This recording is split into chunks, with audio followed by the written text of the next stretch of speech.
Welcome back to another episode of Rock Boys Football. A lot of storylines for Mike Norvell and Florida State heading into the next couple of weeks of spring practice.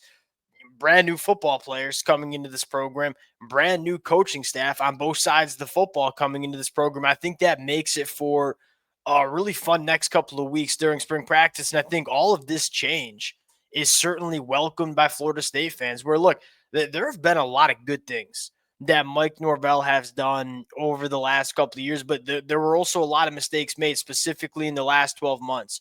How they were recruiting out of the high school ranks, how they were developing players, how they were evaluating players out of the transfer portal.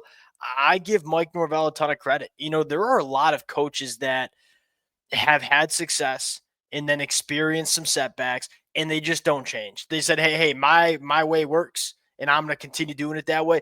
I give Mike Norvell a lot of credit for, hey, he had a lot of success over the last couple of years. Obviously, something wasn't working in 2024. Mike Norvell took a lot of steps to really revamp this program heading into spring practice, which I think makes it for some fun storylines that we're going to follow. Want to get into almost a combination of one, what are the storylines that I'm most focused on for Florida State, but also like what do we want to hear coming out of spring practice for this Florida State program? Before we get into it, as always, y'all let it fly in the comments section.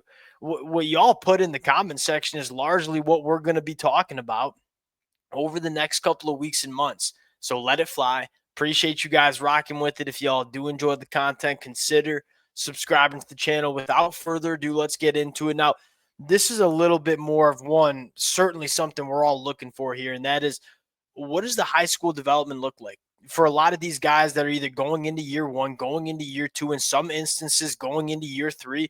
We want to see the kids that Florida State recruited out of high school start developing as football players. Because you look at one of the things that got him into some serious trouble in 2024 is that high school development just was not taking place.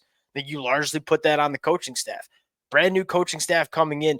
Can we start seeing some of these young players on this Florida State football team start taking some steps in the right direction?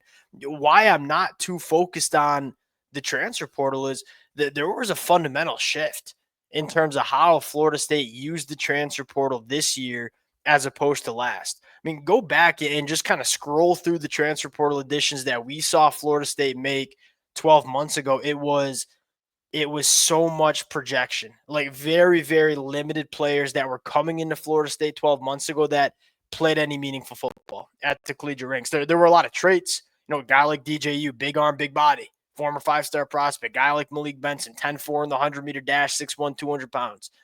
There were not a lot of guys that were proven commodities coming into Florida State. Now you look at the transfer portal additions going into 2025 and say it's just bona fide solid football players. Now, is the upside for some of these transfer portal additions super, super high?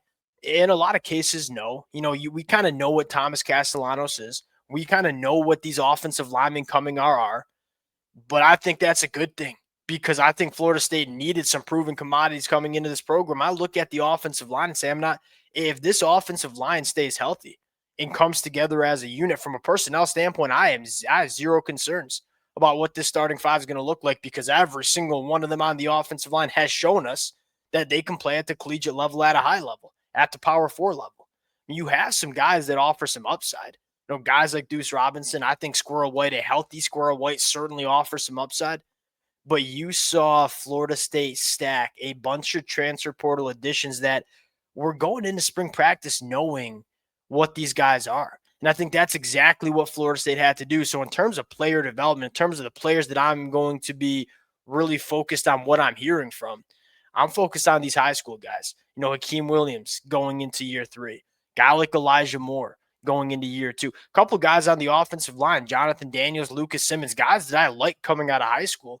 Well, we got to start hearing that they are developing to guys that really can contribute for Florida State in the 2025 year.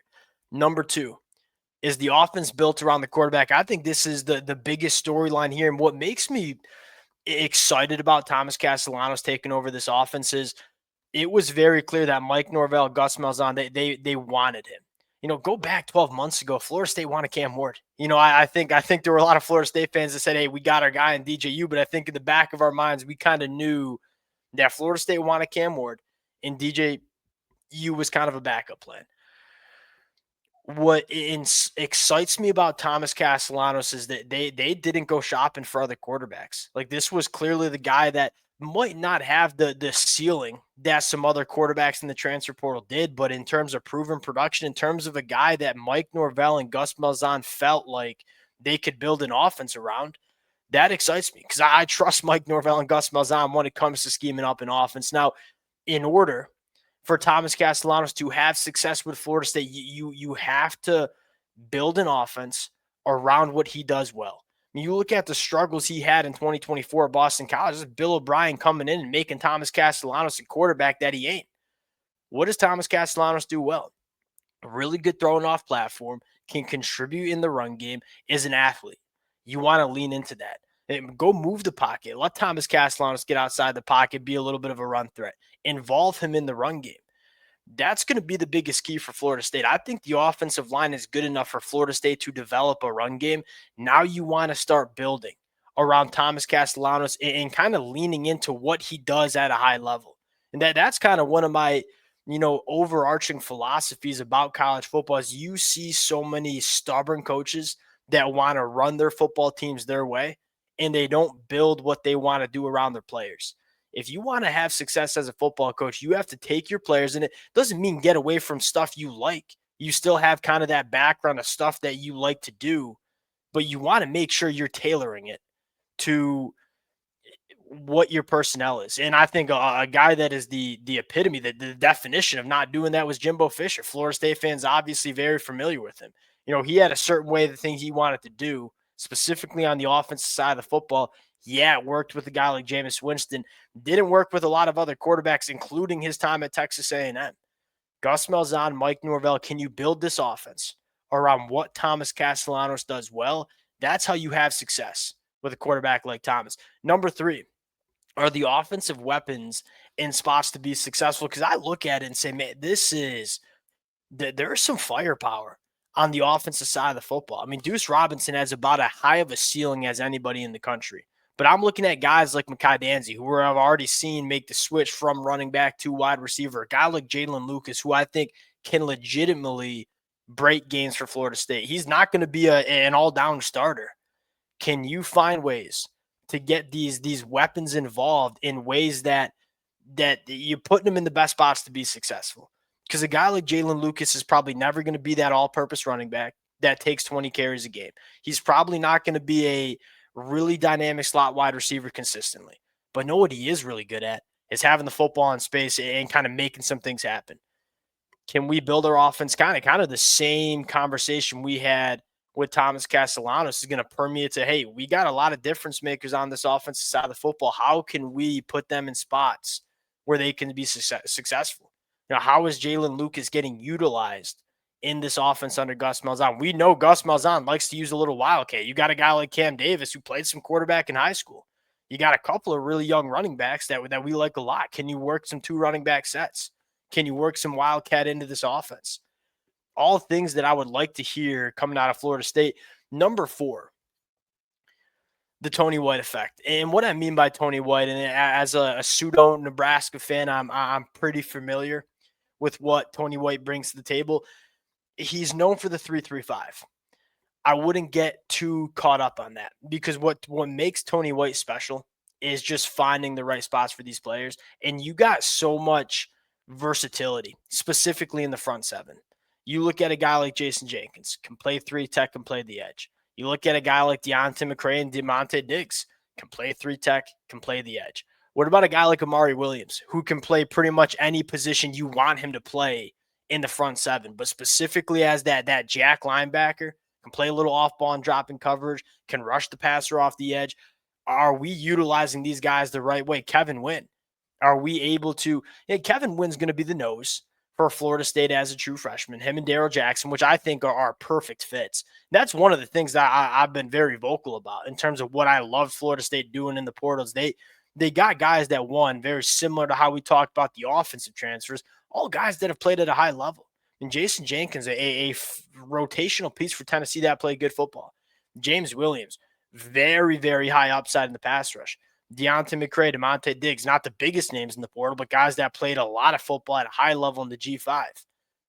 There's a lot of proven commodities and there's a lot of versatility in this front seven. How can we maximize these football players going into 2025? The last thing I'm probably looking at is the off-ball linebackers. That's really my only concern. I think Florida State did enough on the defensive line. I think they have enough talent in the secondary to be a very good unit. If there's one question that we want to see get better, and this is something I'm excited about with Tony White because he's known for coaching up off-ball backers. Are we good enough at off-ball linebacker? Because you certainly weren't in 2024. The development was not very good. You look at guys like Omar Grant and guys like Blake Nicholson or a guy like Justin. These guys aren't young bucks anymore. They are now guys that we expect to be really good football players for Florida State in 2025. You know, how we talked about Blake Nicholson last year was, hey, he was a freshman in 2023, flashed a little bit. Maybe he can put it together. Now he's going into his junior year. Omar Graham, I believe, is going into his fourth year. We want to see these guys put it together. And under this new defensive coaching staff with a guy like Tony White who knows how to develop players, that's what I'm most looking forward to with Florida State on the defensive side of the football. Player development and utilizing talent. There's two things that just were not good enough for Florida State in 2024 that if it's going to work under Mike Norvell needs to get better in 2025. But in terms of the transfer portal additions, I don't have that many questions. You know, last year it was a fun conversation because there was a lot of upside.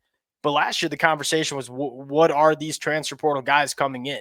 And it turned out they weren't all that good.